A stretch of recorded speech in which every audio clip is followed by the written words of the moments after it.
선생님들 안녕하세요. 하늘쌤입니다. 요양보호사 시험 대비 핵심 문제 지문만 쏙쏙 골라서 공부해 보도록 하겠습니다. 저와 함께 공부할 책은요, 사람과 경영에서 나온 문제 지문 파헤치기 500선입니다. 이 중에서도 시험에 꼭 나올 것만 제가 쏙쏙 골라서 같이 공부하도록 하겠습니다. 1단원입니다. 1단원은 요양보호 개론이고요. 요양보호 대상자 이해, 요양보호 관련 제도 및 서비스, 인권과 직업윤리에 대해서 공부하도록 하겠습니다. 요양보호 대상자 이해에서요, 노화에 따른 신체적인 특성은 알고 계셔야 되는데요. 세포의 노화는 피하 지방이 감소하고 주름이 많아진다라는 내용이죠. 두 번째, 면역 능력의 저하. 잠재되어 있던 질병이 발생하면 급격하게 악화된다라는 내용입니다. 세 번째, 잔존 능력의 저하. 잔존 능력은 일상에 필요한 능력 수준과 최대 능력과의 차이를 말하고요. 그렇기 때문에 일상생활의 적응력이 떨어지게 됩니다. 네 번째, 회복 능력의 저하. 합병증이 쉽게 오고 사소한 원인으로도 중증 상태가 된다. 다섯 번째, 비가역적 진행입니다. 비가역적은 주위 환경의 변화에 따라 이리저리 쉽게 변하지 않는 것을 의미하죠. 그래서 인간의 노력으로 노화의 진행을 막을 수 없다라는 내용입니다. 노년의 심리적인 특성입니다. 이 부분은 매우 중요하고요. 시험에 자주 출제가 됩니다. 첫 번째, 우울증 경향의 증가인데요. 불면증, 식욕부진, 체중 감소, 기억력이 저하되고요. 흥미와 의욕 상실 등의 증상을 보이죠. 주변 사람들에게 적대적으로 대하거나 타인을 비난하는 행동을 보이기도 합니다. 두 번째, 내향성의 증가입니다. 바깥 사회생활로 향해 있던 심적 에너지가 노년기에는 내면으로 향하는 거죠. 그래서 사회적 활동이 감소하고 타인과 만나는 것을 기피하게 됩니다. 세 번째는 조심성의 증가인데요. 일의 결과를 중시하고요. 지각 능력과 자신감이 감퇴되죠. 결단이나 행동이 느려지고요. 중립을 지키려고 하고 매사에 신중해집니다. 네 번째, 경직성의 증가예요. 자신에게 익숙하고 습관적인 태도나 방법을 고수하죠. 매사에 융통성이 없죠. 새로운 변화를 싫어하고 도전적인 일을 꺼려합니다. 새로운 기구 사용이나 새로운 방식으로 일을 처리하는데 저항하죠. 요즘 베스킨라빈스나 카페에서 키오스크로 주문을 하잖아요. 어르신들은 매우 어렵죠. 그죠? 그래서 경직성의 증가 때문에 새로운 변화를 싫어한다. 다섯 번째, 생에 대한 회고의 경향입니다. 이렇게 했으면 좋았을 걸, 저렇게 했으면 좋았을 걸 하고 후회하는 거죠. 자신의 지나온 일생을 떠올리면서 응어리졌던 감정을 해소해주는 역할을 합니다. 후회는요, 부정적인 역할도 있지만 이렇게 이야기를 하면서 내 감정이 시원해지는 거죠. 네, 그러면서 실패와 좌절에 담담해지면서 자아 통합성을 이루고요. 다가오는 죽음을 평온한 마음으로 맞게 해줍니다. 여섯 번째, 친근한 사물에 대한 애착심이에요. 오랫동안 자신이 사용해오던 친근한 사물에 대해 애착이 강하죠. 애착이라고 하는 것은요, 과거를 회상하거나 마음의 안정감을 주게 됩니다. 그래서 어르신들은 친근한 사물에 대한 애착심을 갖고 있고요. 그 다음에 일곱 번째, 유산을 남기려는 경향이 있죠. 자신의 삶을 인정받고자 하고 흔적을 후세에 남기고자 합니다. 혈육, 물질적인 재산, 창조적 업적, 전통과 가치 등을 남기고자 합니다. 여덟 번째, 의존성의 증가예요. 신체적 기능 약화와 경제적 능력 상실로 인해서 신체적, 경제적, 사회적, 심리적, 정서적으로 의존하게 됩니다. 노인의 사회적 특성이에요. 역할 상실, 경제적 빈곤, 유대감의 상실, 사회적 관계의 위축이 있습니다. 특별히 역할 상실은요, 노인에게 사회적 역할 변화가 생기는 대표적인 사건이 은퇴입니다. 노년기에는 가족 관계도 변화됩니다. 부부 간의 관계가 동반자로 전환되고요. 배우자나 친구와 사별하는 경우에 막연하게 느끼던 죽음이요, 현실화가 됩니다. 자녀의 결혼으로 부부만 남게 되면서 빈둥지 증후군을 겪게 됩니다. 노인은 손자녀의 긍정적인 자아 형성에 기여할 수 있고요. 형제와 자매는 중요한 사회적인 지지가 됩니다. 빈둥지 증후군은요, 자녀가 독립해서 집을 떠난 뒤에 부모가 경험하게 되는 슬픔, 외로움, 상실감을 의미합니다.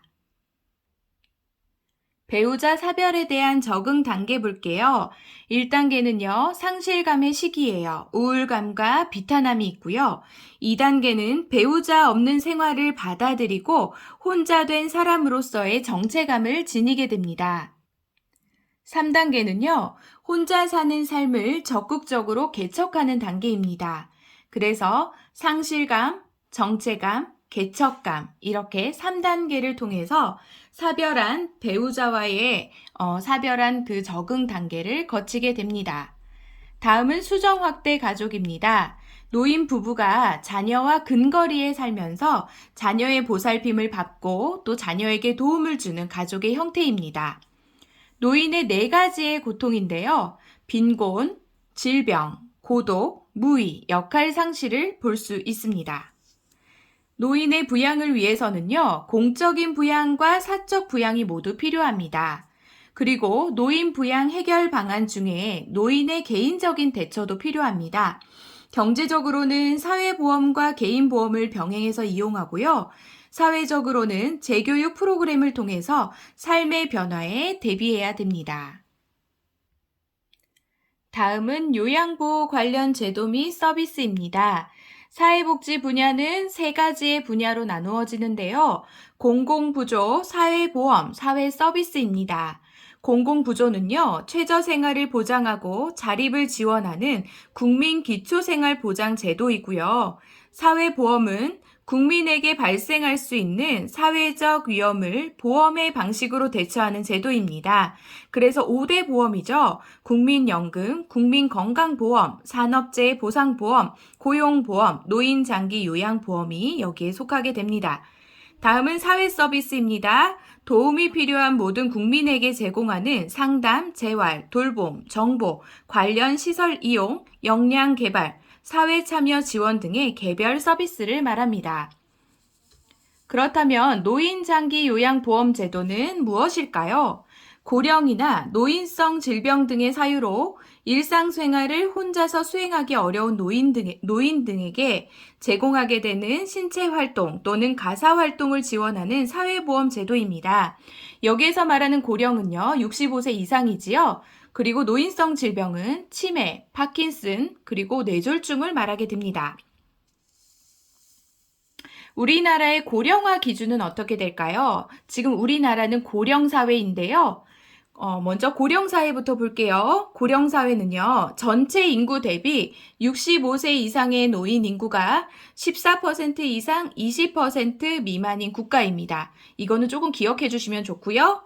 그래서 14% 미만인 것이 고령화 사회입니다. 고령화 사회는 전체 인구 대비 65세 이상 노인 인구가 7% 이상 14% 미만인 국가를 말합니다. 또 초고령화 사회는요, 우리나라 같은 경우는 2028년도쯤에 진입하게 될 것으로 예상하고 있는데요. 전체 인구 대비 65세 이상 노인 인구가 20% 이상인 국가를 초고령화 사회다라고 이야기합니다. 노인 복지는요, 노인이 인간다운 생활을 영위하면서 자기가 속한 가족과 사회에 적응하고 통합될 수 있도록 인적, 물적 자원을 지원하는 것입니다. 유엔에서 채택한 노인 복지의 원칙을 보니까요, 첫 번째 독립의 원칙이에요. 독립하려면 뭐가 필요할까요? 뭐니 해도 머니가 필요합니다. 그래서 일할 수 있는 기회를 갖거나 다른 소득을 얻을 수 있어야 되고요. 언제 어떻게 직장을 그만둘 것인지에 대한 결정에 참여할 수 있어야 됩니다. 그리고 적절한 교육과 훈련 프로그램에 접근할 수 있어야 되고요. 가능한 한 오랫동안 시설이 아니라 가정에서 살 수 있어야 됩니다. 두 번째로 참여의 원칙입니다. 노인 복지 정책의 형성과 시행에 적극적으로 참여할 수 있어야 되고요. 지식과 기술을 젊은 세대와 공유하여야 됩니다. 세 번째는 보호의 원칙이에요. 보호 및 치료시설에 거주할 때도 기본적 인권과 자유를 누릴 수 있어야 됩니다. 네 번째, 자아실현의 원칙이에요. 노인의 잠재력을 완전히 개발할 수 있는 기회가 있어야 됩니다. 다섯 번째, 존엄의 원칙입니다. 존엄과 안전 속에서 착취와 육체적, 정신적 학대로부터 자유로워야 된다. 지위와 상관없이 공정하게 대우받아야 되고 경제적 기여와 상관없이 평가되어야 된다라는 내용입니다. 다음은 독거노인의 보호사업 볼게요. 독거노인의 보호사업은요, 노인 돌봄 기본 서비스, 독거노인 사랑잇기, 무연고 독거노인 장례 지원이 있습니다. 독거노인 공동생활홈 서비스는요, 독거노인 고독사를 예방하고요, 주거 환경 개선을 위해서 마을회관, 경로당, 빈집 등의 시설을 개보수해서요, 공동생활하도록 하는 겁니다. 사업 주체는 시군구와 농림부에서 주최하고 있습니다.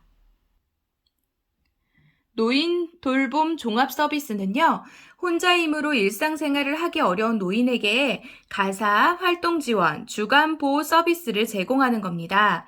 장기 요양 등급 외에 A, B, C 판정자는요, 본인 또는 가족 등이 읍면동에 신청해서 서비스를 받을 수가 있습니다. 다음은 학대 피해 노인 전용 쉼터입니다. 학대 피해 노인에 대한 일정 기간 보호 조치 및 심신 치유 프로그램을 제공하는 사업이고요. 학대 피해 노인 보호와 숙식 제공 등의 쉼터 생활을 지원하고 있습니다. 다음은 치매 안심센터인데요. 치매 조기 상담 및 치매 조기 검진, 1:1 사례 관리, 치매 단기 쉼터 및 치매 카페를 운영하고요. 관련 서비스 안내 및 치매 서비스 제공 기관 간의 연계 사업을 하게 됩니다. 사업 주체는 시군구 보건소이고요. 대상은 일반 노인, 치매 노인, 그리고 치매 가족이 되겠습니다.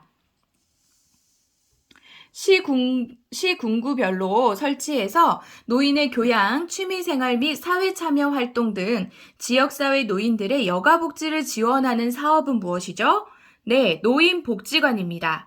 노인의 여가복지시설에는 세 가지가 있는데요. 노인복지관, 경로당, 노인교실입니다.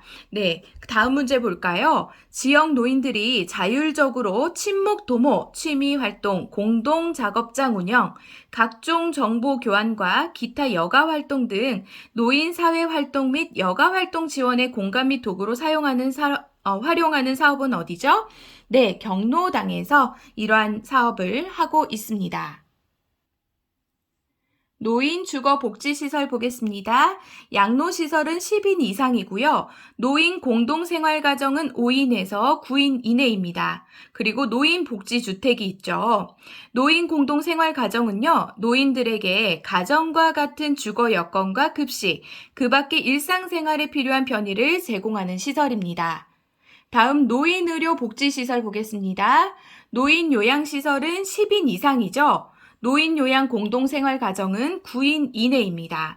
노인 요양 공동생활 가정은요, 치매, 중풍 등으로 심신에 상당한 장애가 생겨서 도움이 필요한 노인에게 가정과 같은 주거 여건과 급식, 중요한 건 요양입니다. 요양, 그 밖의 일상생활에 필요한 편의를 제공하는 시설을 노인의료복지시설이라고 이야기를 하게 됩니다. 노인요양시설과 노인요양 공동생활가정은요, 네, 입소하게 되는 인원수만 차이가 있는 겁니다. 다음은 재가노인 복지시설입니다. 재가노인 복지시설은요, 방문요양, 방문목욕, 주야간 보호, 단기 보호, 그 밖의 서비스, 복지용구 대여가 포함이 되어지죠. 주야간 보호센터는요, 하루 중에 일정 시간 머물다가 집으로 이제 귀가하는 거고요. 단기 보호는요, 일정 기간 동안에 시설에 입소시켜서 보호를 받고, 그 다음에 이제 집으로 돌아오는 것입니다. 다음은 노인보호 전문기관입니다.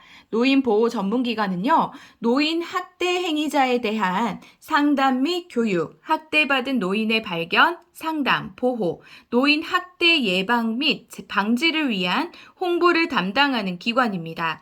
우리 요양보호사 선생님들은요, 노인보호 전문기관에 노인 학대가 의심만 되어도 신고해야 되는 신고 의무자입니다. 그래서 학대가 의심만 되어도 신고해야 되는데 신고하지 않으면 500만 원 이하의 과태료를 물 수가 있습니다. 그래서 우리가 학대가 의심만 되어도 신고하셔서 노인들의 인권을 우리가 보호해 주셔야 됩니다. 다음은 노인 일자리 지원 기관입니다. 지역사회 등에서 노인 일자리의 개발, 지원, 창업, 육성 및 노인에 의한 재화 및 생산, 판매 등을 직접 담당하는 기관입니다. 선생님들, 오늘은 여기까지 하도록 하겠습니다. 공부하시느라 오늘도 수고 많으셨습니다. 공부에 도움이 되셨다면 구독과 좋아요, 알림 설정까지 부탁드립니다. 선생님들 힘내세요. 화이팅!